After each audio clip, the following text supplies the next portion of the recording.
As many teams are struggling to find their way with their latest roster changes, of course, it is now proposed even more roster changes. And today we're giving you an update on what's going on in the scene as of late. Also, it's not just literally one guy, two guys. It's about 4 different updates that we have as of now. So get ready to dive into it. First off, wanted to make mention of Disguise. Of course, we talked about the other day. Emtee said he was going to be parting ways with Designful at the end of Champs. Now, will this be parting ways with Disguise, or will Design be parting ways with Disguise and Emtee stay undisguised, or will they all go and some new team go? Not exactly sure on all the details quite yet on that situation, but JMeyels did leave Disguise and he was removed from the Pro League roster. So we knew it was kind of like, yeah, they were kind of trialing during Pro League, right? They hadn't really made their decision yet. We kind of thought, okay, they were going in this direction. Things didn't work out. So he's already been removed from the team. So it's still Design and Emtee. Now, since JMeyels was removed, Design did say that they would be trialing this week in his stream title over on Twitch. And they have been playing lately with Caden. Of course, he's kind of been an up-and-comer for quite some time, so I guess we'll see how this roster update does work. Now, I know a lot of people are, they're kind of wanting people to recycle old pros, like, oh, why didn't you get so-and-so? Why didn't you get so-and-so? They're a free agent right now, whatever. And I get it, but you got to remember, hey, some of these newer guys are getting better, and they kind of need to be looked at a lot more, in my opinion, as far as skill goes,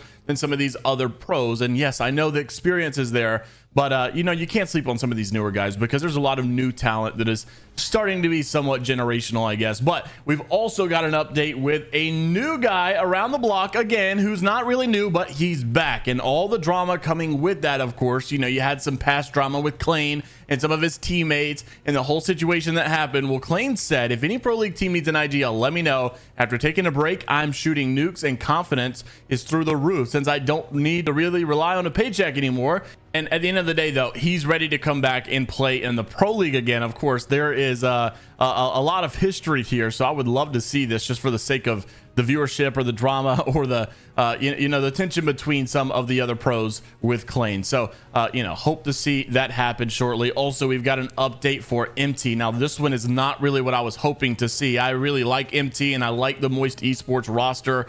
So you guys know Emtee recently had stepped down from the players to go be in the coaching position. It was because of his mental health. Timmy was coming over as well. It all made sense. It lined up, whatever.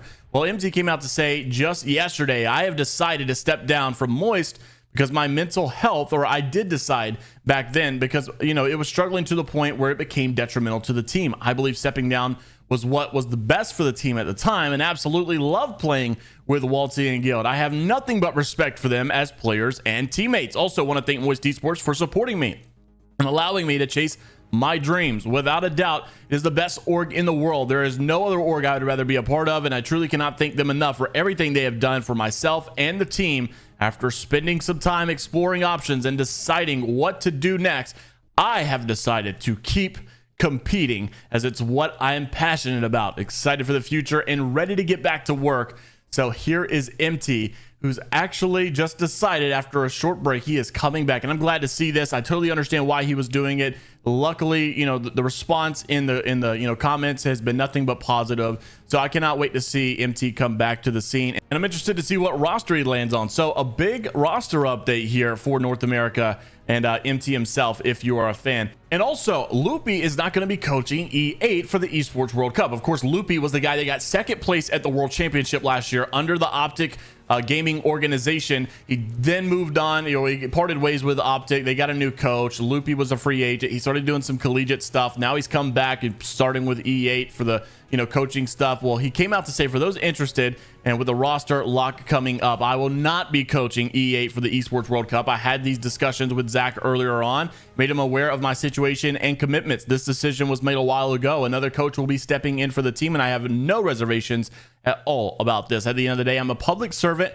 at a state university, and I work full-time in collegiate esports, and it's a job I love dearly. I don't need the money, and I don't need the recognition. The more I thought on, the more uncomfortable I felt at the prospect of taking off work for this event, especially when I have students from all walks of life in my program, some who probably face persecution in every country or in the very country that's hosting. I want to be a good leader for them and a strong representative for my institution here through collegiate esports. So that's why you're not going to be seeing Loopy with E8 for the Esports World Cup. Now, since we've had some of these teams making some trials, how are they performing, right? How is the Skies looking since they've been playing with this Caden guy? So Block 2 starting now. Falcons Esports was first place in the first set, Cloud9 in second. Bleed, which is the Skidmark team with, Dropped, Knocked, and Shuby in third place. Then you've got Furia in fourth, SSG in fifth, Weave, Oblivion, TSM, Native, NGNL in the top 10. Disguised did get 11th, so I guess it's a little bit better than dead last. So hopefully they can keep getting better, because once again, they need some miracle days if they're going to get into not only regional finals, but of course, most definitely LAN itself. Also, the second block of scrims, Furia in first, Team Liquid in second, Pioneers in third, Stallions in fourth. Stallions went from the dead last place in 20th all the way to fourth. Weave in fifth, SSG in sixth, Falcons in seventh, Yup in eighth, Flat in ninth, Most Hated in 10th. Vanity and Disguised again in the 12th place position. Elevate's another team right here in 13th. They need another really good day if they're going to make this stuff work.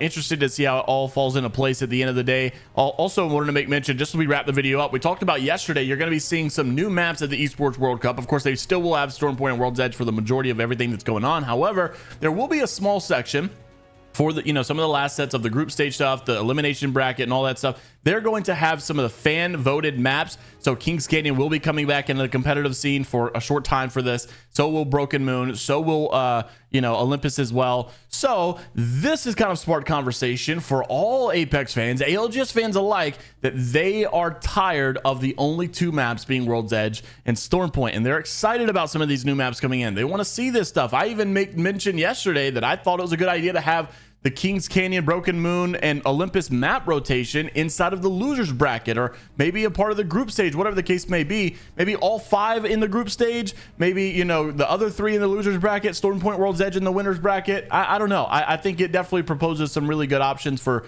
diversity, and that's exactly what fans have took it to Reddit to say that they wanted, saying, I'm so tired, and I'm sure the pros are as well, for the most part of the game, the same freaking maps over and over and over. So have at it. If you could see any other maps besides the ones currently being used in comp, which one would they be? For me personally, I think they should force the pros to play any other map or on another map for the regular season and have them get used to it. Maybe the first year you don't make them play it in for playoffs or champs or whatever the case may be, but just force some changes in all of this stuff. I think Broken Moon would be a big one.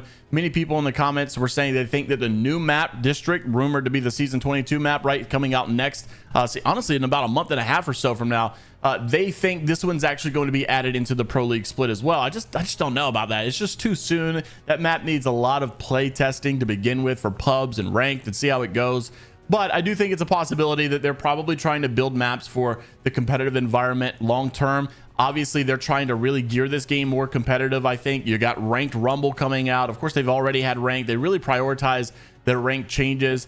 And so I think that the idea in all of their map changes have kind of been, how can we make this map play better for ranked or ALGS or whatever. So I think that that's probably the route they're going to go. Make sure the map is playable for, the competitive scene, and obviously it's automatically going to be playable for the public scene. So we'll see how it goes. Interested to see your thoughts down in the comment section below about some of the roster updates, some of these roster swaps, roster changes, Emtee coming back, Loopy not going to be coaching for E8, map diversity happening in the Esports World Cup. Should it happen in the ALGS as well? Let me know down in the comment section below. Like and subscribe if you want to stay up to date with all things inside of the world of Apex Legends Esports. And until the next time, we'll see you all later, Gators.